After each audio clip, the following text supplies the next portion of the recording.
November 18, 1978, an employee at Burger Chef swings by the restaurant to say hi to his workmates as they finish their evening shift.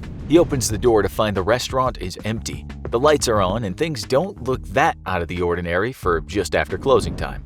But he doesn't see any of the 4 staff that should be working. Those are 3 teenagers and the 20-year-old assistant manager. It's eerily quiet, so he shouts out, "Hey guys, what's up?" No answer, so he shouts again, now becoming a little bit nervous as he peers at burger cartons that should have been cleaned up. "Hey guys, stop messing around!" There's still no answer. They aren't in the back either, nor are they in the office or the bathroom. They've gone, just vanished. The guy calls the cops even though he's sure they'll turn up nearby or something. They will turn up, and what ensues will haunt that young man for the rest of his days. This case will become one of the most confounding crime mysteries the USA has ever seen. A story with so many twists and turns it'll make you dizzy trying to guess what happened that night. It wouldn't be out of place in a season of Breaking Bad. In fact, as you'll see close to the end, Breaking Bad could easily have been partly based on the murders. Not long after the discovery of the empty restaurant, Indiana State Trooper Jim Kramer got a call on his radio. This night will become his worst nightmare, something he'll take with him well past retirement. The town of Speedway, Indianapolis, population 12,500, will soon become one of the most talked about places in the USA. Dispatch informs Kramer that a bunch of kids have just gone missing from the Burger Chef restaurant. Their assistant manager Jane Fright, 20, and workers Ruth Shelton, 17, Danny Davis, 16, Mark Flemons, 16. Kramer might not have worked on too many big cases, but one thing he's used to are bored local kids messing around. Still, when he gets to the restaurant, he's met with the scene of a crime. The safe is open and money bags are strewn around. Lying near the safe is some adhesive tape that's been used up. Okay, he thinks there's been a robbery. That's not so unusual, but what is unusual is the fact that the 4 staff are missing. With holdups, people might get hurt from time to time, but they'll almost always be found on the property. Kramer thinks that in all likelihood they might have been forced out of the restaurant and taken someplace. They'll turn up sooner or later, he imagines. More cops arrive at the scene, as does the Burger Chef manager. He informs the police that only $581 has been stolen. Not a lot of cash, even back in 1978. It seems obvious, say the cops. The kids took the money and have gone on a spending spree. Maybe they took the loot and hit the road, probably after having a beef with the manager. But then one cop starts shaking his head. He's seen enough TV to know something's amiss. If that's the case, he says, why are the bags and purses here? Surely they would have taken them with them. The older cop laughs in a derisive manner. One of them says, "Okay, Columbo, maybe it was the butler that did it with the ice cream scoop in the toilet." They're pretty sure it's a case of dumb kids who didn't exactly think through their crime. They're so sure that's the case, they don't even tell the restaurant not to open the next day. The next morning, staff will clean up what's actually a major crime scene. As you'll see, this will have profound ramifications. The young cop was right. The kids don't turn up at all. They don't call their parents or friends, they haven't been seen anywhere. 2 days later, a couple's out hiking in a quiet lane alongside some woods. They see tire tracks, except it looks as if someone was in a hurry and skidded off the lane. They follow the tracks and head off into the woods. The spot's about a half-hour drive from Burger Chef restaurant. First, they find the bodies of Ruth and Danny. They're face down and have been shot execution style in the back of the head multiple times. They've also been beaten around the face. The woman puts her hand to her mouth in shock.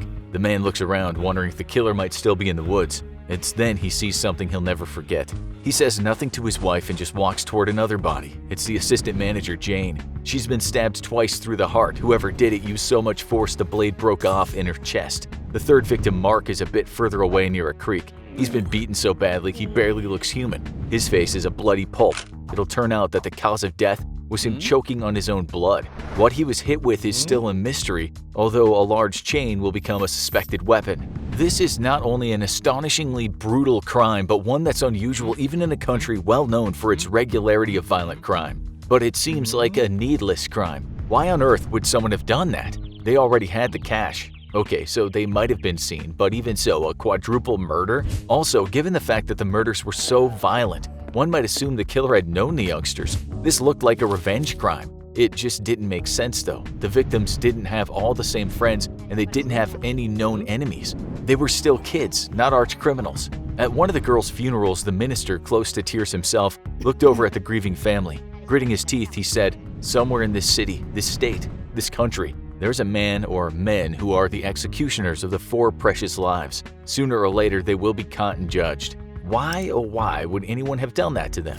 Watch on, because this story is gonna get wild. The cops came under a lot of scrutiny, of course. This was the biggest story of the year. People had just gotten used to the fact that Ted Bundy was no longer prowling the streets, and now they look at their TVs and hear how 4 innocent young kids have been viciously killed. Maybe it was a serial killer. It was the 70s, the so-called golden age of serial killing. Still, this crime didn't have the same MO as a serial killer crime. The place was robbed, which is not usually in the bag of tricks that deranged serial killers take to the scene of crimes. Not only that, none of the victims had been messed with sexually. Plus, they'd been killed in different ways, so the murders had separate signatures. Okay, so let's have a look at what could have happened.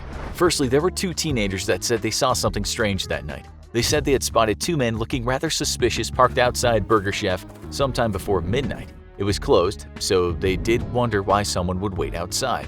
They went over to the car to investigate, whereupon the guys got out. They demanded to see the kids' IDs, acting like they were cops. Once they'd seen the IDs, the men said, "Get away from here. There's been a lot of vandalism in the area. They might get picked up." The kids said both guys were white in their 30s. One of them had a beard and the other guy was pale in complexion and had light-colored hair. The cops even had the kids hypnotized, thinking an expert might help better jog their memories. With that information, surely something would happen. Given the extreme nature of the crime, you'd think the perpetrators would have had a history of violence. So just go through the data and look at local men, or at least men in the state who fit the profile. Well, the police did that. They actually brought a guy in for questioning. He'd had a beard at least 5 years, but guess what? He shaved it off the night before he was brought into the station to stand in a lineup. The kid who'd seen the men didn't pick him out. The guy had been brought to the attention of the cops because of another man. He'd been in a bar one night and had a few too many drinks. While playing pool, the suspect turned around to a bunch of other guys and said he committed the murders. The next day, someone got in touch with the cops. He was brought in for questioning and had to take a polygraph. He passed it, and after a lengthy interrogation, he was no longer a suspect. Thing was, though, let's just say this guy wasn't exactly an angel. He had a bunch of dodgy acquaintances, and he told the cops who he thought might have committed the crime. As well as the guy with the shaved-off beard, he also told them about a fair-haired guy who was likely the other killer. But guess what? When cops looked for him, they discovered he was in prison when the murders happened. The police had nothing, but this story is just getting started. We looked at Indianapolis Star news clippings from a few years after the crime, and it seems the cops thought they had their man in the mid-80s. You see, one day they got a call from an inmate serving time at Pendleton Correctional Facility. The man's name was Donald Forrester. He told the cops right out that he'd committed the murders. Sometime later, he went with the police to where the bodies were buried. He told them where he dumped each one and told them about the broken knife, something he shouldn't have known because it wasn't made public. The guy had been in and out of prison most of his adult life. He was serving a 95-year sentence for abduction and rape when he got in touch with the police. He'd also abducted a woman prior to being sentenced. She escaped from him, jumping out of his moving vehicle. She told the police she was so sure he was going to kill her. This was a bad man, perhaps capable of killing 4 innocent people. This is how Forrester described the night of the crime. He said the brother of the assistant manager owed him and 2 others money from a drug deal. They went to the restaurant to get the cash from his sister, but she refused to give him anything. A fight broke out when one of the male staff tried to protect her. In the melee, one of the teens fell and hit his head. Forrester said they thought he was dead, and that's why they executed everyone. They'd driven out to the woods taking Demerol for some courage, while all the time the 4 victims were begging for their lives. It sounds like something from a movie, and we hate to say it, but it's possible the guy was making all this up. 95 years is a long time. Maybe he wanted to mess with the investigation, or maybe he thought he could get some years off his sentence. Still, when the cops spoke to the man's wife, she told them he'd driven out to near where those killings happened to collect firearm shell casings. She said later he flushed them down a toilet. So the cops went to the house and looked at the septic tank there. Guess what they found? Shell casings. Cops interrogated Forrester numerous times, but then one day he refused to talk, saying only that he'd lied to them and he hadn't committed the murders. He said he could help them though. He asked them for immunity from the crime in return for help. He got it, but still no arrests were made after all the supposed help the police received. The last newspaper clipping we could find read, "The immunity granted by Marion County prosecutor may be voided if it's shown he did participate in the killings." Why couldn't the police charge the guy? Well, they just didn't have enough evidence. Even with modern DNA technology, they couldn't make anything stick. Plus, the knife handle was missing, the gun was missing, and the restaurant had a good rub down by those hardworking employees. Police did test DNA many times and nothing led back to Forrester. Still, how did he know things that the cops had never made public? What about those bullet casings? And you should also know that his cousin, who was his accomplice in the abduction crime, lived directly opposite Burger Chef. It totally looked like he did it, but watch on because you might soon change your mind. For many more years, investigators looked high and low. If they'd been looking for a needle in a haystack, they'd have put every last piece of straw under the microscope. Some locals forgot about the killings, but others, amateur sleuths themselves, never forgot. Word on the street said the cops knew exactly who'd done it. Years later, Kramer, now retired, bald, wearing a white beard, said he was obsessed with that crime.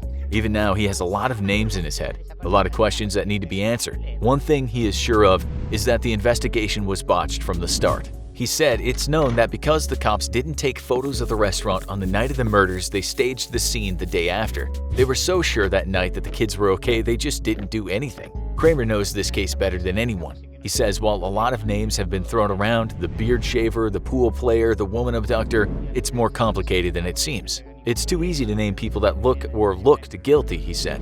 In a recent interview, he also said, "I was in the dark. I'm still in the dark.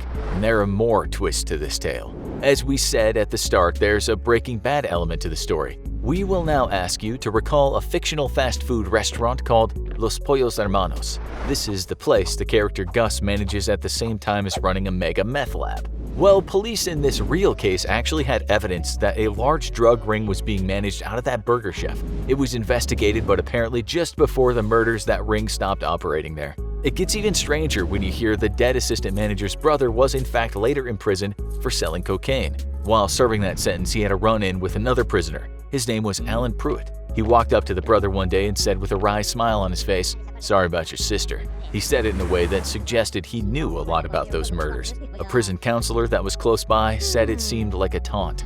That counselor got in touch with the cops, and the cops in turn contacted Pruitt. This was a few years after the murder. Pruitt told the investigators that he had seen what happened at the restaurant that night. Two men abducted the four youngsters and took them away in an orange van and the assistant manager's white car. He said the men were called Tim Willoughby and Jeff Reed. He also said at first he didn't think anything of it because he just thought they were all going out on the town. But then he saw something that made him change his mind. One of the older guys bashed one of the male teens' heads into the side of the van. He also said this: sometime after the night of the murders, he was playing frisbee close to a Dairy Queen restaurant when he saw that orange van again. Two guys in the van drove up to him and said, "Do you want to come for a smoke and a drive?" They meant a smoke of weed, of course. This now gets really messed up because he didn't only take them up on the offer, but when he got inside the back of the van, the guys, plus the very stoned girlfriend of Willoughby, all started asking about what he saw that night. As this was happening, the girl named Marianne Higginbotham, out of her mind, started muttering about the murders of the staff at the Burger Chef. She also said the two guys in the front did it and they'd kill her if she breathed a word of it to anyone. Pruitt, understanding the gravity of the situation, told the guys he hadn't actually seen them that night. The four of them then drove down a quiet lane nicknamed the Devil's Backbone. They stopped the van and everyone got out. The girl stood next to Pruitt and whispered to him, "Run, they're going to kill you."